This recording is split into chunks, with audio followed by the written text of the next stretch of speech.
Pengacara 7 terpidana kasus pembunuhan Vina Jutek Bongso mengaku kliennya disiksa oleh Ibtu Rudiana. Penyiksaan itu terjadi saat Ibtu Rudiana memaksa 7 terpidana mengaku sebagai pelaku pembunuhan Vina pada 2016 silam. Jutek mengaku Ibtu Rudiana menangkap 7 terpidana pada 2016 berdasarkan kesaksian Linda, AF, dan Dede. Ia mengungkapkan setelah kliennya ditangkap, mereka dipaksa untuk mengaku oleh penyidik termasuk Ibtu Rudiana yang saat itu masih menjabat sebagai Kanit Narkoba Polresta Cirebon. Pihaknya mengatakan 7 terpidana itu disiksa oleh penyidik dan Ibtu Rudiana secara fisik dan psikis. Dari kita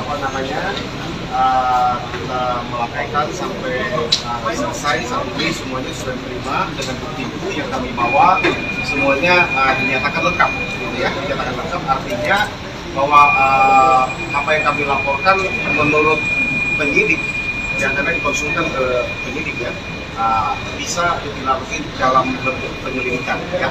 Apakah nanti akan naik ada pidananya, naik menjadi sidik atau tidak, itu bisa serahkan kepada penyidik. Itu yang bisa kami informasikan. Jadi terkait laporan kepada AF dan BD ya kan, atas dugaan memberikan keterangan palsu di bawah sumpah di Polres Cirebon pada tahun 2016 yang lalu ya. Karena klien kami merasa dirugikan ya kan akibat dari pernyataannya yang mereka ini akhirnya merekam di penjara seumur hidup ya, 7 orang ini dari orang itu demikian. Nah ini contoh yang akan tambahkan ini. Download Tribun X sekarang, menghadirkan lokal menjadi Indonesia.